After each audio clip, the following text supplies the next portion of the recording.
ಕಲಬುರಗಿಯ ಜಿಮ್ಸ್ ಆಸ್ಪತ್ರೆ ಆವರಣದಲ್ಲಿ ನಿರ್ಮಾಣವಾಗುತ್ತಿರುವ ನೂತನ ವಿವಿಧ ಕಟ್ಟಡಗಳ ಕಾಮಗಾರಿಯನ್ನು ವೈದ್ಯಕೀಯ ಸಚಿವ ಡಾಕ್ಟರ್ ಶರಣಪ್ರಕಾಶ್ ಪಾಟೀಲ್ ರವರು ವೀಕ್ಷಿಸಿದರು. Bureau report Chandrashekhar, Kalaburagi.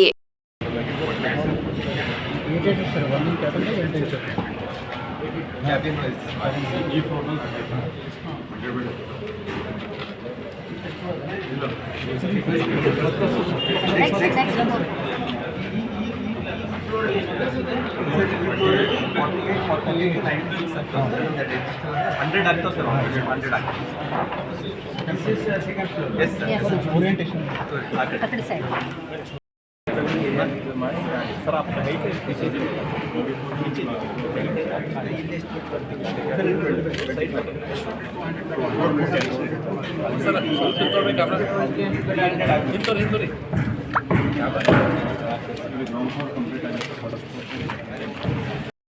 ನಮ್ಮ ಗುಲ್ಬರ್ಗ ಜಿಲ್ಲೆಯಲ್ಲಿ ಆಗ್ತಕ್ಕಂಥ ಎಲ್ಲ ನಮ್ಮ ಆಸ್ಪತ್ರೆಗಳನ್ನು ಇವತ್ತು ಪರಿಶೀಲನೆ ಮಾಡಲಿಕ್ಕೆ ನಾನು ಬಂದಿದ್ದೆ.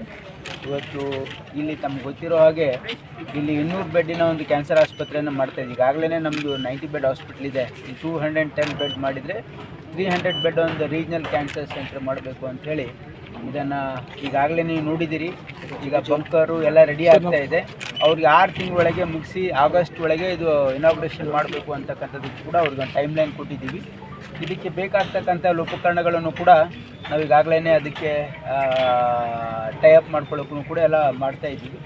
ಹಾಗಾಗಿ ಇವತ್ತು ಕಲಬುರಗಿಯಲ್ಲಿ ನಡೀತಾ ಇರ್ತಕ್ಕಂಥ ಕಿದ್ವಾಯಿ ಕ್ಯಾನ್ಸರ್ ಆಸ್ಪತ್ರೆ ಒಂದು ಬ್ರ್ಯಾಂಚು, ಇದಾದಮೇಲೆ ನಾನು ಈಗ ಒಂದು ಬರ್ನ್ಸ್ ಯೂನಿಟ್ಗೆ ಹೋಗ್ತಾಯಿದ್ದೀನಿ. ಅದೊಂದು 2 ತಿಂಗಳಲ್ಲಿ ಇನಾಗ್ರೇಷನ್ ಮಾಡ್ತಾಯಿದ್ದೀವಿ. ಅದಾದಮೇಲೆ mother and child hospital 200 bed mother and child hospital ಅದಕ್ಕೂ ಕೂಡ ವಿಸಿಟ್ ಮಾಡ್ತೀನಿ. ಇದಾದಮೇಲೆ ನಮ್ಮ Indira Gandhi institute of child health, institute of diabetology, NIMHANS